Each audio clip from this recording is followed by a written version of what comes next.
amakosa y'umugabo nibwo buryo bwe. Aha ngo utanye kujya mu murongo muzima Kandi oya ngende ndashaka kumenyesha ko abantu bose benshi twagiye dukundana bagiye banshima kandi nkaba n'ikintu bamariye. Answe none w'umuntu nanderera wanabyaye sha bikora buri munsi yutaha nta kibazo wewe yutaha ntuzazane sida gusa ya wibuka gapoti. Ijya ngwe tubisimbuke ndijya ngire ko n'umukozi w'Imana igihe sinanabikozwa. Oya umubiri ni umubiri.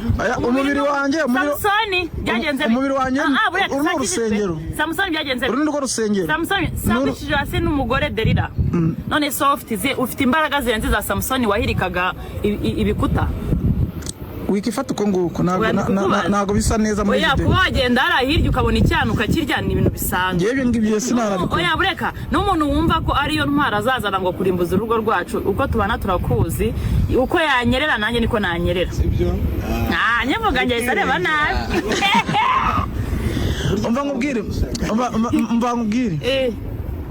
Ikintu njye nashaka kugana ntabwo ucyumvise.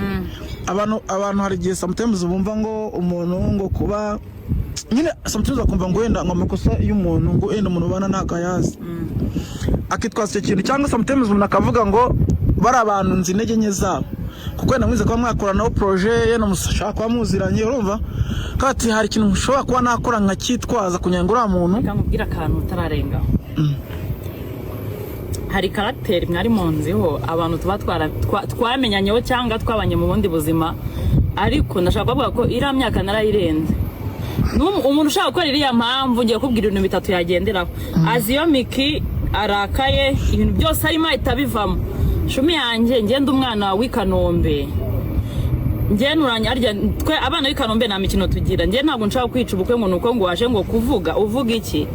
Umva ubukwe ntabwo buzahagarara kereka wenda nugenda ukazura data ukazura musaza wanjye ukabanireka imbere naho ibintu byose wavuga ndakuvumye ipo ndamuvumye indese uwo nyine abantu bose kandi butume ncikwa nkavuga wakatinze tugataha ako ngiye ndi kukubaza ibibazo ahubwo uri kuvuga ibitabajije. Oya ngereka nkubwire banababaye nkiyo numvisha ibintu ngumunga gutumira abana ahantu ngo ukabasengera ngo nshakwica projet ya Miki ishara ari barabera gute warayi wa kibaru mubwije ukuri nutareka ishyari buri kintu cyose cyawe ukoze ntabwo kizakunda igihe cyose umugisha wa Miki uzaba uhari ugahora uraramye ngo yagize views ibihumbi bingahe mubwije ukuri uzareka gukora urye byange utibiro njewe dore ndi gukora amafuta anniversaire mbayeho neza ndi kurya ndi guserebura channel zirenze 3 zose ziri mu 100 meze neza.